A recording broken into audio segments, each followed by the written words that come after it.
No! No! No!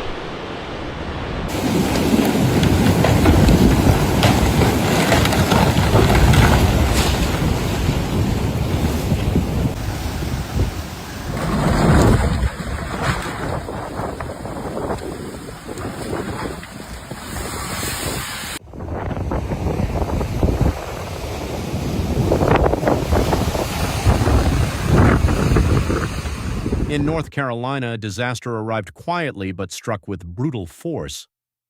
Two storms, Hurricane Umberto and Tropical Storm Alda, never made direct landfall, yet their combined power reshaped the Outer Banks and flooded communities far inland. Within hours, 5 abandoned homes collapsed into the Atlantic. This was not the impact of a storm crashing ashore. This was the hidden danger of hurricanes that strike without ever making landfall. The Outer Banks bore the heaviest damage. On Buckton and Hatteras Islands, houses that had stood for decades simply crumbled. Their foundations had long been eroded, but Umberto's massive waves and extreme tides finished the job. Local authorities in Dare County moved fast, closing parts of Cape Hatteras National Seashore to prevent further injuries from collapsing structures. These were more than homes. They were symbols of how fragile coastal infrastructure has become. Flooding told another part of the story. In Carteret County, tides surged 2 feet above normal, forcing the closure of NC Highway 12, the vital artery for residents and tourists. In Brunswick and New Hanover counties, rain pulled inland by Alda-drenched neighborhoods. The rainfall totals were not extreme compared to historic hurricanes, but the uneven distribution and outdated drainage systems turned minor floods into major disruptions. On the beaches, danger came in another form. At Wrightsville Beach and Emerald Isle, lifeguards reported a surge in rescues as rip currents intensified. These deadly currents formed when waves from the two storms collided offshore. Despite red flags and repeated warnings from the National Weather Service, many visitors underestimated the threat. Calm-looking surf hid violent undertows powerful enough to drag even strong swimmers into deep water. Meteorologists pointed to the Fujiwara effect to explain the unusual storm behavior. This rare phenomenon occurs when two tropical cyclones orbit each other. In this case, Alda was pulled away toward Bermuda, sparing the Carolinas from stronger winds and torrential rain.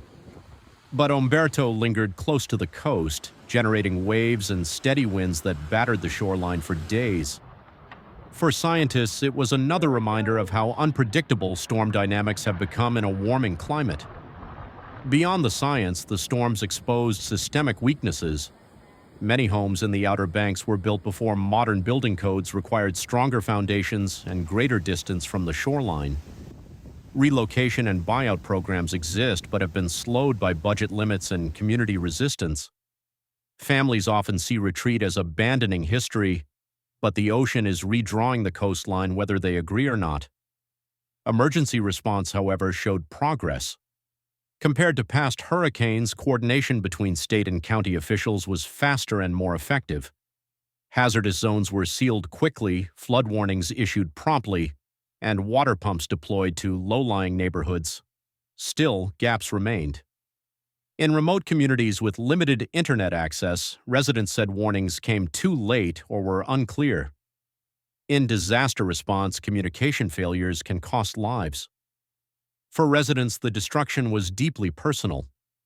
In Buckton, Linda McPhersonson described watching the sea swallow her family's 3-generation home. "We always knew the water was creeping closer," she said, "but we never imagined losing it all in a single night." Her grief illustrates the dilemma facing thousands: hold on to heritage or retreat before the sea claims everything. The broader lesson is clear: hurricanes do not need to make landfall to cause devastation. The indirect effects, erosion, rip currents, flooding, and atmospheric interactions, can be just as destructive as a direct strike. Communities must prepare for the hidden dangers, not just the obvious ones. Public education is a cornerstone of resilience. Too many people still do not understand what backwash is, how rip currents form, or how to respond when an evacuation order is issued. Preparedness must go beyond issuing alerts. It requires community drills, school education, and hands-on disaster simulations so that readiness becomes culture, not just policy. At the policy level, the stakes could not be higher. Investment is needed in stronger levees, elevated highways, and modern drainage infrastructure. Natural defenses must also play a role. Marshes, wetlands, and coastal vegetation can absorb storm energy and reduce flooding. These ecosystem-based solutions are sustainable and cost-effective, protecting both people and nature.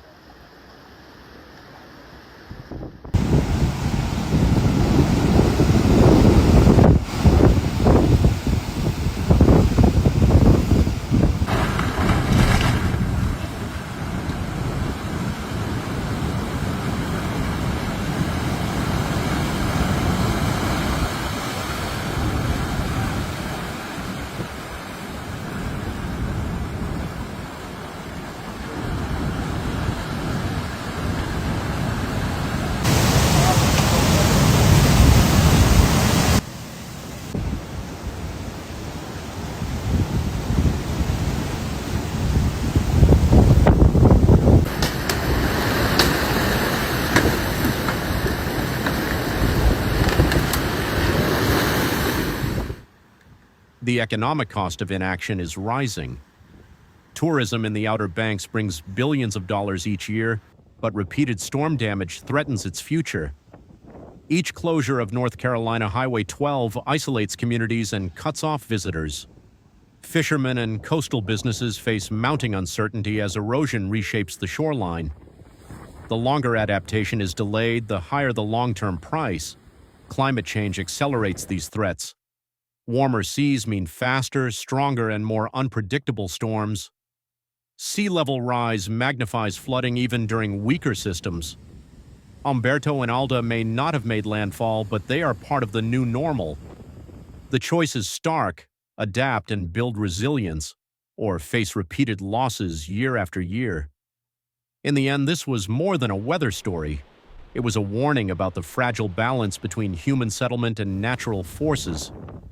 Weak infrastructure, outdated policies, and limited awareness magnify the damage, but crises also open opportunities. With science, empathy, and sustainable planning, North Carolina can lead the way in resilience. Umberto and Alda have sounded the alarm. The question is whether we are listening. And before we close, if you found this story meaningful and believe these lessons matter, please consider supporting this channel. A simple like, share, or subscription helps us bring more in-depth stories about our changing world. Together, we can raise awareness and prepare for the challenges ahead.